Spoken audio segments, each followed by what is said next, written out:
Bonjour. Au cours de cette séquence, nous allons aborder les installations d'extinction automatique ou à commande manuelle. Le rôle de ces installations est de permettre une détection rapide d'un incendie, donner une alarme technique au poste de sécurité, éteindre l'incendie ou au moins le contenir avant l'extinction par le personnel du bâtiment ou les sapeurs-pompiers. Le principe. Une installation de sprinkler permet de protéger des personnes et des biens contre le risque incendie. Sa mise en œuvre automatique la rend opérante jour et nuit. Un système d'extinction automatique de type sprinkler doit être conforme aux normes françaises homologuées. Une installation sprinkler comprend quatre parties distinctes. En premier, les sources d'eau, sources A et B, ainsi que les pompes ou surpresseurs. En deuxième, le poste de contrôle, dans lequel on retrouve l'ensemble des commandes de l'installation sprinkler, clapet d'alarme, vanne d'arrêt.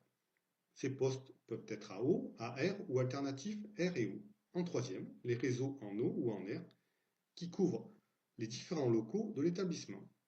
Ces réseaux peuvent être maillés ou bien en antenne. Enfin, un quatrième, les têtes sprinkler, dispositifs thermofusibles qui, en cas d'incendie, projettent une quantité d'eau dans toutes les directions. À l'aide de ce schéma, nous allons découvrir le principe de fonctionnement d'une installation sprinkler. En premier, intéressons-nous à la pompe jockey. Son rôle est de maintenir la pression dans l'installation et de compenser des pertes d'eau mineures afin d'éviter le démarrage automatique d'une pompe ou d'un surpresseur.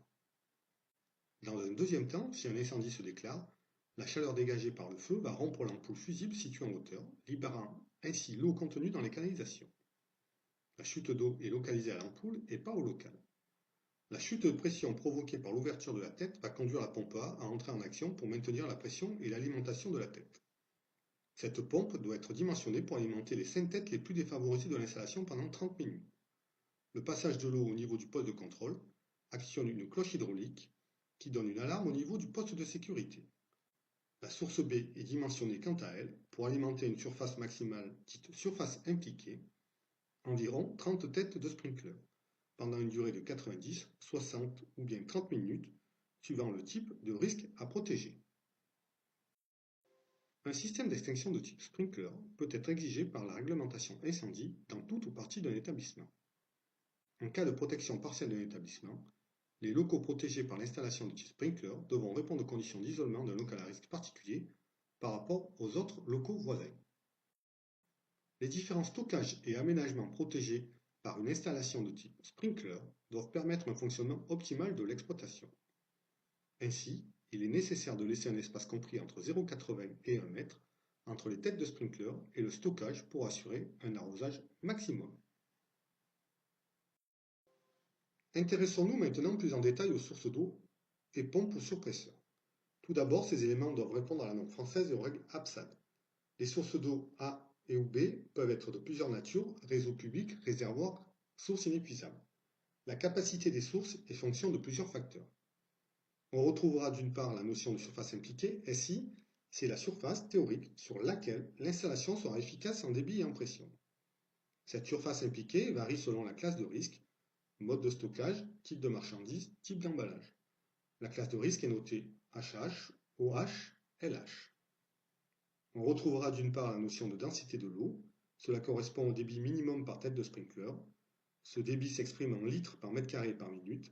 Cette densité de l'eau dépend de plusieurs items tels que le stockage, le type de marchandise, la hauteur de stockage, le type d'emballage, le mode de stockage.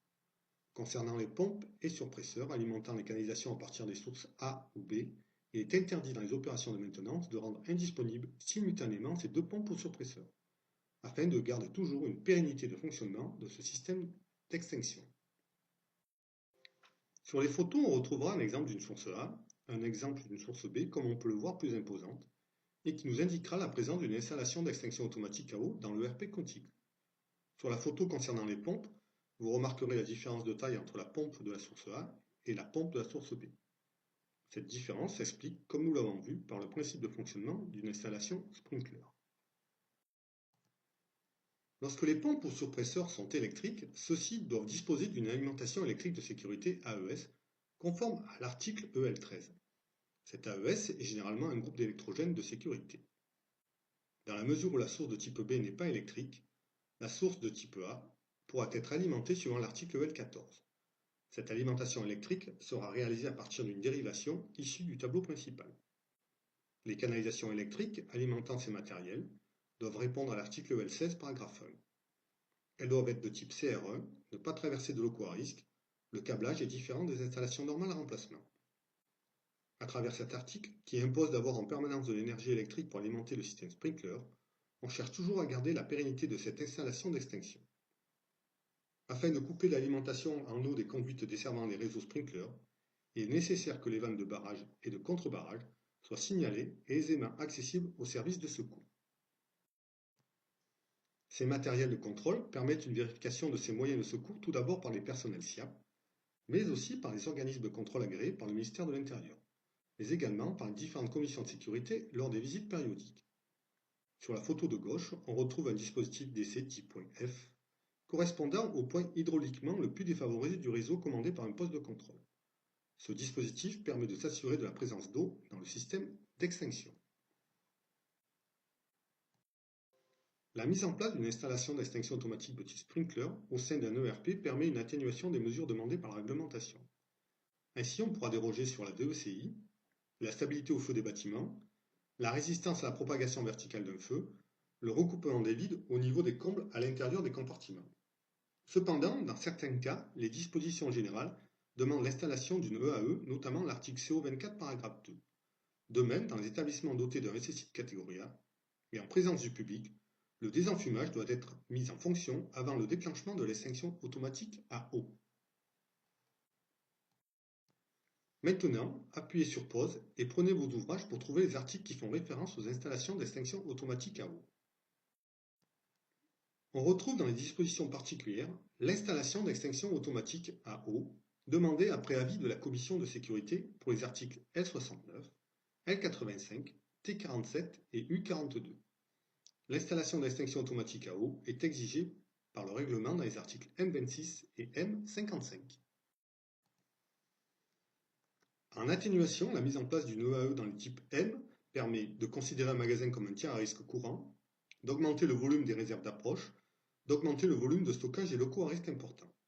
De même, en atténuation, la mise en place d'une EAE dans le type T permet de considérer l'établissement comme un tiers à risque courant, d'augmenter la surface maximale d'exposition, de ne pas protéger certains escaliers, d'employer des tissus de réaction au feu de type M2 au lieu de ME. Il existe également d'autres types d'installations d'extinction automatique mettant en œuvre divers agents extincteurs, gaz, poudre.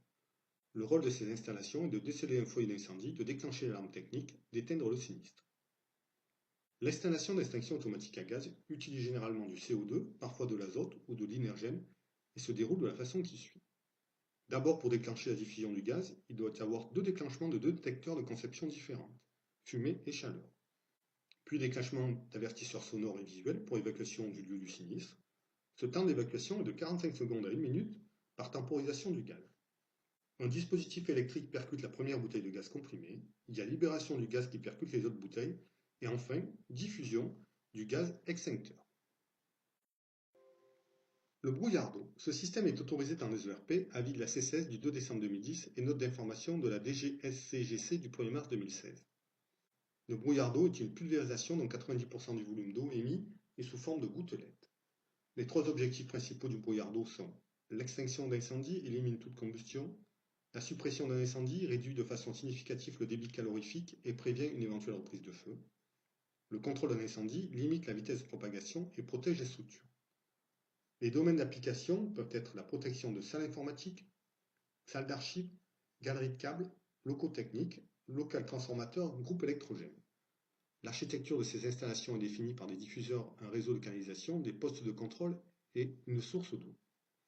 Ces installations sont pilotées et surveillées par un système de détection identique à ceux utilisés par les autres procédés d'extinction et évacuation des lieux du sinistre. Nous avons fini la séquence. Merci pour votre attention.